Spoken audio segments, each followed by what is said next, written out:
Hello നമസ്കാരം. ഞങ്ങൾ കുറേ കാലം പ്ലാൻ ചെയ്ത് ഞങ്ങളുടെ ബക്കറ്റ് ലിസ്റ്റിൽ ഉണ്ടായിരുന്ന ഒരു പ്ലേസാണ് ജോർജിയ. പക്ഷേ കുറേ കാരണങ്ങൾ കൊണ്ട് ഇങ്ങനെ നടക്കാണ്ട് പോയിട്ട് പെട്ടെന്നൊരു പ്ലാൻ ചെയ്ത് വന്നൊരു ട്രിപ്പാണിത്. ഭയങ്കര എക്സൈറ്റഡ് ആണ് ഞങ്ങൾ. ഈ വീഡിയോയിൽ കാണുന്നത് പോലെ തന്നെ ഈ മഞ്ഞുമലകളൊക്കെ നമ്മൾ ഫ്ലൈറ്റിലൂടെ കണ്ടപ്പോൾ പെട്ടെന്ന് അങ്ങോട്ട് എത്തിയാൽ മതി എന്നുള്ളൊരു ഫീലായിരുന്നു. അപ്പോൾ ഞാൻ ഈ വീഡിയോയിൽ ചില സ്ഥലത്ത് മാത്രം വോയിസ് ഓവർ കൊടുക്കുന്നുണ്ട്. ബാക്കി നിങ്ങൾ ജോർജിയയുടെ ഭംഗി കണ്ട് തന്നെ ആസ്വദിക്കൂ.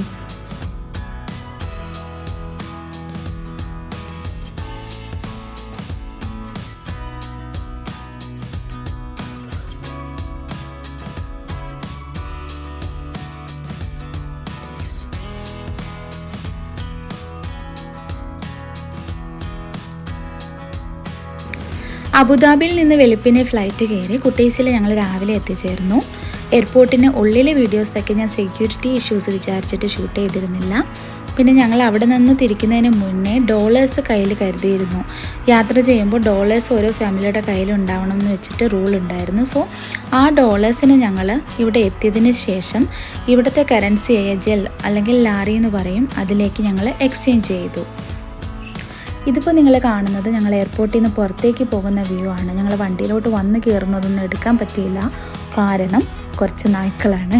നമ്മുടെ നാട്ടിൽ തെരുവ് നായ്ക്കളെന്നൊക്കെ പറയുന്നത് പോലെയാണ് ഇവിടെ ഇങ്ങനെ എല്ലായിടത്തും നായ്ക്കളുണ്ടാവും. നായ്ക്കളെ ഒരു ടാഗൊക്കെ ഇട്ടിട്ടാണ് ഇട്ടേക്കുന്നത്. അവർ വാക്സിനേറ്റഡ് ചെയ്തു എന്നുള്ളൊരു ടാഗ്. പിന്നെ അതുങ്ങൾ ഉപദ്രവിക്കില്ല എന്നാണ് പറയുന്നത്. പക്ഷേ എത്രയായാലും അവരുടെ സൈസും അവരുടെ സൗണ്ടൊക്കെ കേൾക്കുമ്പോൾ നമുക്ക് പേടിയാവും. അപ്പോൾ ഞങ്ങളിതിനെ കണ്ടതുകൊണ്ട് പിന്നെ വീഡിയോ എടുക്കാനോ ഫോൺ എടുക്കാനോ ഒന്നും നോക്കിയില്ല. എയർപോർട്ടിൽ നിന്ന് പുറത്തിറങ്ങി ഒറ്റ ഓട്ടത്തിന് ഞങ്ങളുടെ വണ്ടിയിലെത്തി. ഞങ്ങളുടെ ഗൈഡ് അവിടെ പുറത്ത് വെയിറ്റ് ചെയ്യുന്നുണ്ടായിരുന്നു. പിന്നെ ഞങ്ങൾ ഡേ 1 രാവിലെ വന്നിറങ്ങിയത് കൊണ്ട് ഇനി ഹോട്ടലിലേക്ക് പോയി ചെക്ക് ഇൻ ചെയ്യേണ്ട ആവശ്യമില്ല. കാരണം ഞങ്ങൾ ഷാർജയിൽ നിന്ന് അബുദാബിയിൽ ഒരു രാത്രി സമയത്തെത്തി. അവിടുത്തെ ലോഞ്ചിൽ ആവശ്യത്തിന് റെസ്റ്റ് എടുത്ത് ഫുഡൊക്കെ കഴിച്ചു. എല്ലാം പ്രിപ്പയർഡ് ആയിട്ടാണ് ഇവിടെ വന്നത്. സോ ഞങ്ങൾ ആദ്യം ഞങ്ങളുടെ ഫസ്റ്റ് ഡെസ്റ്റിനേഷനിലേക്ക് പോകാനായിട്ട് തീരുമാനിച്ചു. പ്രൊമത്തേസ് കേവ് എന്ന് പറയുന്നൊരു കേവാണ് നമ്മുടെ ഫസ്റ്റ് ഡെസ്റ്റിനേഷൻ. നമ്മുടെ ഭൂമിയുടെ അടിയിൽ നല്ല രീതിക്കുള്ളൊരു ഗുഹയെന്നാണ് അവർ പറഞ്ഞത്. നമുക്ക് എന്തായാലും ആ വ്യൂസ് കാണാം.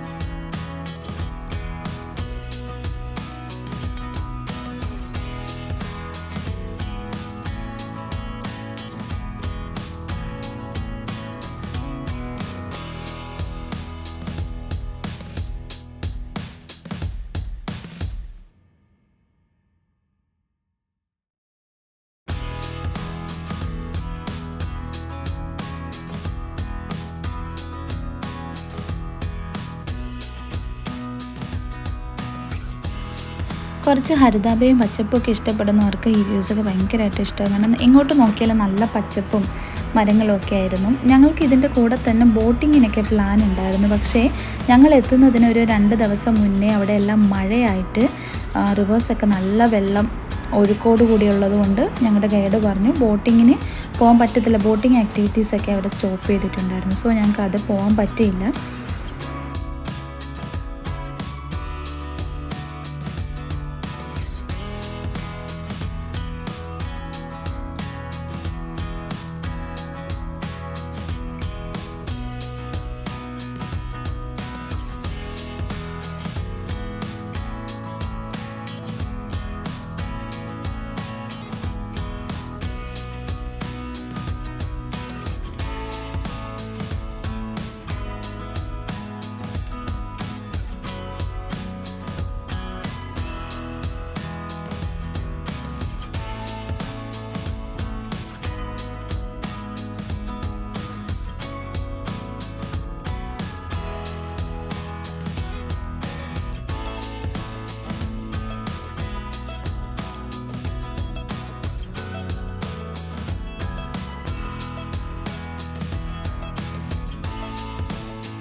അങ്ങനെ ഞങ്ങൾ പ്രൊമത്തേസ് കേവിലെത്തി.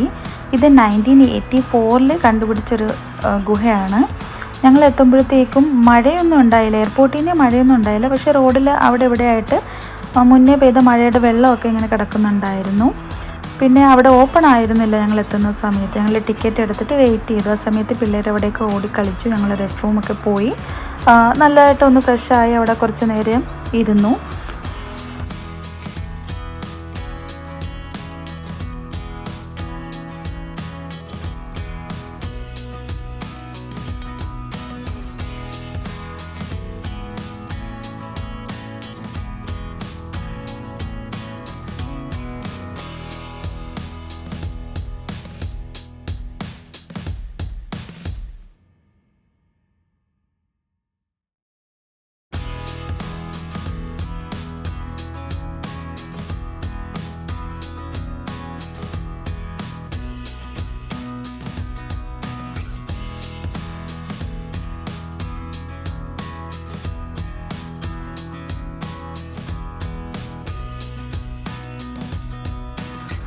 കേവിനുള്ളിലേക്ക് ഞങ്ങളെ കൊണ്ടുപോകാനായിട്ട് അവിടുത്തെ തന്നെ ഗൈഡ് ഉണ്ടായിരുന്നു. അവർ വന്ന് ഞങ്ങൾക്ക് കുറച്ച് ഇൻസ്ട്രക്ഷനൊക്കെ തന്നിട്ട് ഈ കാണുന്ന കുറച്ച് സ്റ്റെപ്സൊക്കെ ഇറങ്ങിയിട്ടാണ് ഞങ്ങൾ കേവിൻ്റെ എൻട്രൻസിലോട്ട് എത്തുന്നത്.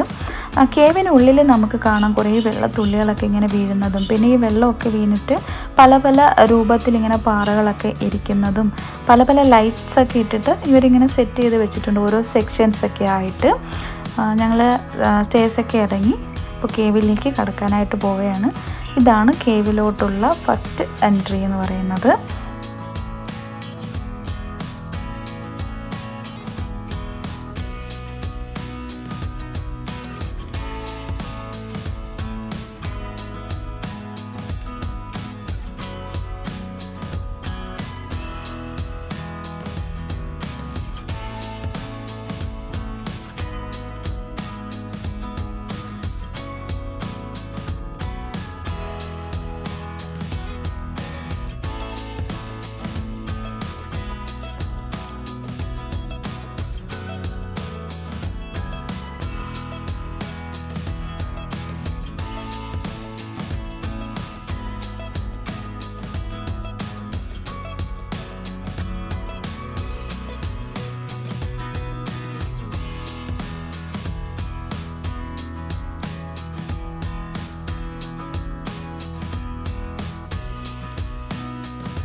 കയറ്റവും ഇറക്കവും സമതലമൊക്കെ ആയിട്ട് അത്യാവശ്യം നല്ല ദൂരം നടക്കാനുണ്ടായിരുന്നു. കൂടെയുള്ള റിക്ക ടയേർഡായി. പിന്നെ പിള്ളേർ നമ്മളിങ്ങനെ ഇറുക്കി പിടിച്ചുകൊണ്ടാണ് പോയി. ചില സ്ഥലങ്ങളൊക്കെ എത്തുമ്പോൾ നമുക്ക് തോന്നും അയ്യോ അങ്ങോട്ടും അങ്ങനെ വീണ് പോകുമോ എന്നുള്ളൊരു പേടിയുണ്ടായിരുന്നു. അത്രയ്ക്ക് നല്ലൊരു ഗുഹയായിരുന്നു ഇത്. ചില അടുത്തൊക്കെ നല്ല ഉള്ളിലോട്ട് ആഴത്തിലുള്ള ഇതൊക്കെ നമുക്ക് കാണാം. അപ്പോൾ പിള്ളേരൊക്കെ ഇങ്ങനെ കളിയാക്കി പറയുന്നുണ്ടായിരുന്നു മഞ്ഞുമൽ ബോയ്സ് കുട്ടേട്ടാന്ന് വിളിക്കേണ്ടി വരുമോ വീഴും എന്നൊക്കെ പറഞ്ഞിട്ട്. പക്ഷേ നല്ല രസമായിരുന്നു ഇതിനുള്ളിൽ നമ്മൾ കയറിയിട്ട് കാണാൻ. തണുപ്പും ആ വെള്ളമൊക്കെ ഇങ്ങനെ വീഴുന്നതും ഓരോരോ രൂപങ്ങൾ നമുക്ക് ഈ പാറകളൊക്കെ കാണുമ്പോൾ പല പല രൂപങ്ങളൊക്കെ ആയിട്ട് തോന്നും. പിന്നെ ഓരോ സെക്ഷൻ ബൈ സെക്ഷനായിട്ട് അവർ നമ്മളെ ഇത് പറഞ്ഞു തരുന്നത്.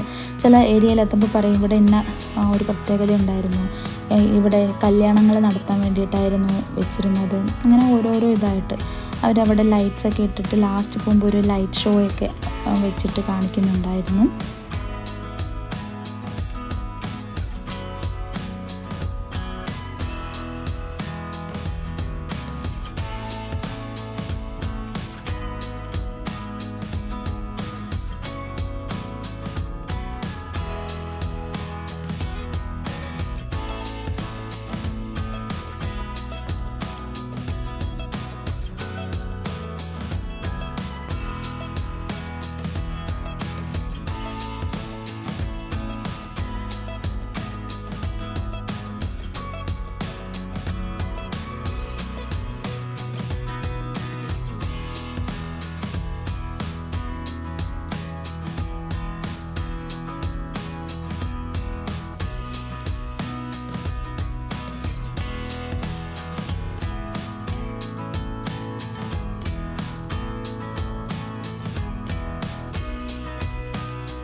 എൻ്റെ വീഡിയോസ് ചിലപ്പം ചില സ്ഥലത്തൊന്നും ക്ലിയർ ആയിരിക്കില്ല, കാരണം ഞാനിങ്ങനെ നടന്നു പോകുമ്പോൾ ഒരു കയ്യിൽ എൻ്റെ മോനെ പിടിച്ചിട്ടുണ്ടായിരുന്നു, ഒരു കൈ വെച്ചാൽ ഷൂട്ട് ചെയ്യുന്നത്. ഈ ഒരു ഏരിയ എത്തിയപ്പോൾ എനിക്ക് ഭയങ്കര ഇഷ്ടപ്പെട്ടു, മോനും ഇഷ്ടപ്പെട്ടു. കാരണം നമ്മുടെ നാട്ടിലെ തോടൊക്കെ കാണുന്ന ഒരു ഫീല്, തോട് അല്ലെങ്കിൽ ചെറിയ ചെറിയ അരുവികളൊക്കെ ഉണ്ടാവില്ലേ, ആ ഒരു ഫീലായിരുന്നു. ഒത്തിരി വെള്ളം ഇങ്ങനെ വരുന്നുണ്ടായിരുന്നു. അപ്പോൾ അവർ പറയുന്നുണ്ട് നല്ല മഴയൊക്കെ പെയ്യുന്ന സമയത്ത് നമ്മൾ ഈ നടക്കുന്ന ഈ പ്രതലം ഉൾപ്പെടെ വെള്ളം കയറും.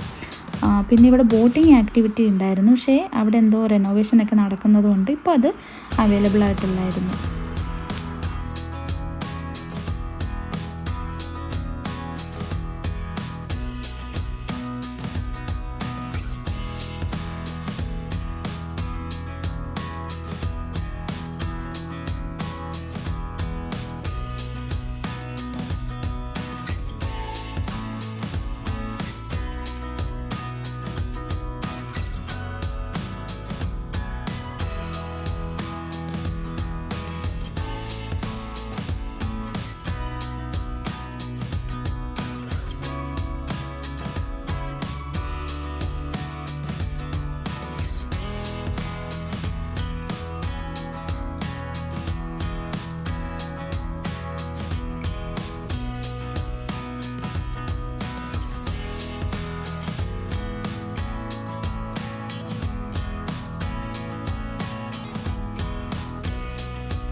നമ്മളിപ്പോൾ കേവിന് പുറത്തോട്ട് പോവുകയാണ്. വീഡിയോ നിങ്ങൾക്ക് കാണുമ്പോൾ ചെറുതായിട്ട് തോന്നും, കാരണം ഞാൻ വളരെ ഇമ്പോർട്ടൻ്റ് ആയിട്ടുള്ളത് മാത്രമേ എടുത്തിട്ടുണ്ടായിരുന്നുള്ളൂ.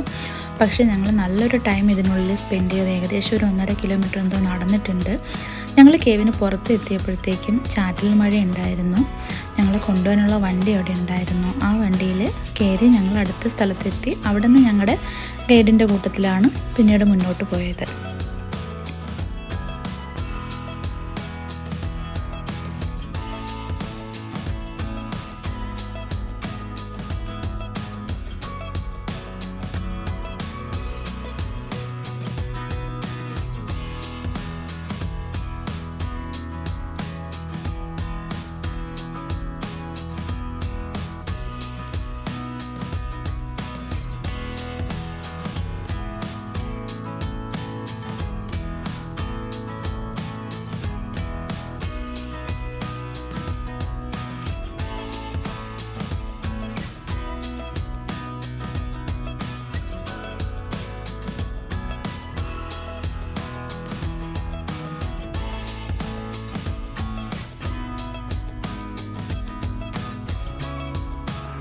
ഇതിപ്പോൾ നിങ്ങൾ കാണുന്നത് ഞങ്ങളുടെ വണ്ടിയിൽ കയറിയതിന് ശേഷമുള്ള വ്യൂ ആണ്. നല്ല ചാറ്റൽ മഴ ഉള്ളത് കൊണ്ട് നല്ല തണുപ്പും ഉണ്ടായിരുന്നു.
ഞങ്ങളുടെ റൂം എടുത്തിരുന്നത് ടിബ്ലിസിയിലാണ്. കാരണം പിന്നീട് നമുക്ക് സിറ്റി ടൂറും ടിബ്ലിസിയിൽ നിന്ന് പോകാനുള്ള സ്ഥലങ്ങളുണ്ടായിരുന്നത് കൊണ്ട് റൂം എടുത്തത് ടിബ്ലിസിയിൽ നിന്നാണ്. അപ്പോൾ കുറച്ച് ദൂരം ട്രാവൽ ചെയ്തിട്ടാണ് ഞങ്ങൾക്ക് റൂമിലോട്ട് പോവേണ്ടിയിരുന്നത്.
ഇത് ഇവിടുത്തെ ടണലുകളാണ്.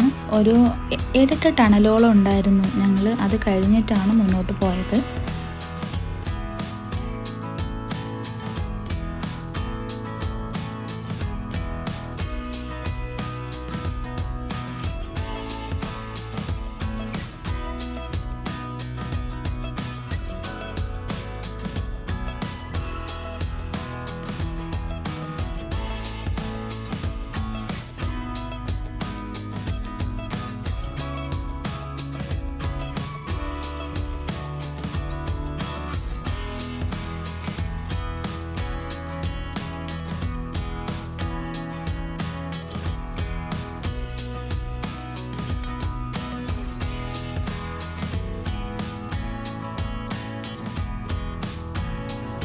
ഇവിടെ മുതലാണ് ശരിക്കും നമ്മൾ ഓരോ മഞ്ഞ് മലകളായിട്ട് ഇങ്ങനെ ദൂരത്ത് കണ്ടു തുടങ്ങിയത്.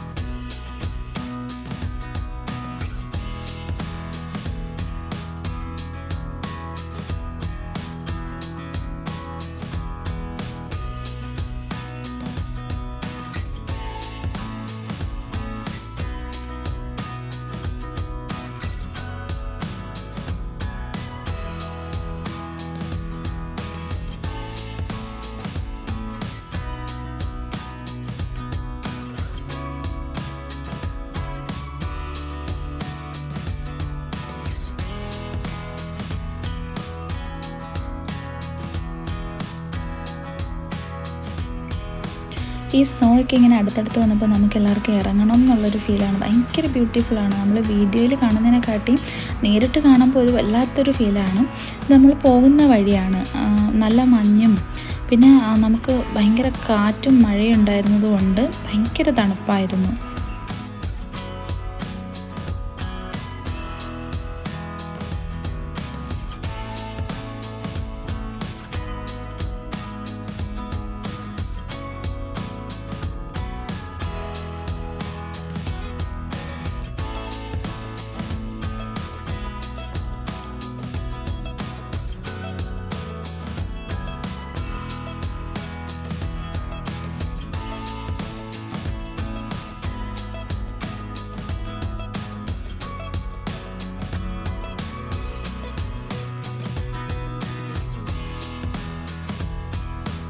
ഞങ്ങളുടെ ഹോട്ടലിൽ എത്തുന്നത് ഒരു സന്ധ്യാസമയത്ത്. അവിടെ നിന്ന് നമുക്ക് കാണാൻ പറ്റുന്ന ഒരു ടവറിൻ്റെ വീഡിയോ ആണിത്. ഞങ്ങളവിടെ എത്തി. അതിനുശേഷം ഞങ്ങളുടെ ചെക്കിനൊക്കെ കഴിഞ്ഞ് റൂമിലെല്ലാമൊക്കെ ഒന്ന് സെറ്റായിട്ട് ഞങ്ങൾ പുറത്തോട്ട് ഫുഡ് കഴിക്കാനായിട്ട് പോയി.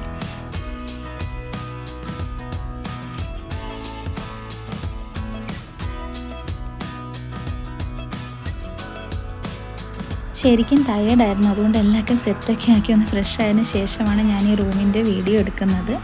അത്യാവശ്യം നല്ല സൗകര്യമുള്ളൊരു ഹോട്ടലായിരുന്നു ഇത്. മരിയ ആൻഡ് ലൂയിസ് എന്ന് പറഞ്ഞിട്ടായിരുന്നു ഹോട്ടലിൻ്റെ പേര്.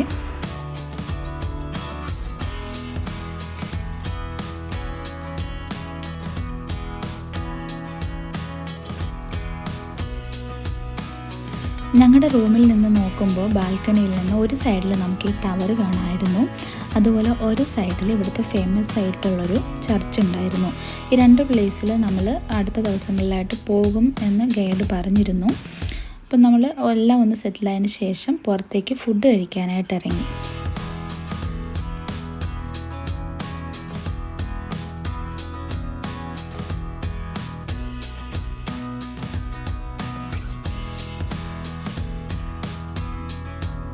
ഇവിടുത്തെ ഒരു ഫേമസ് ഡിഷായ കിൻകാലി എന്ന് പറയുന്ന അതേ പേരുള്ള റെസ്റ്റോറൻറ്റിലാണ് ഞങ്ങൾ കയറിയത്.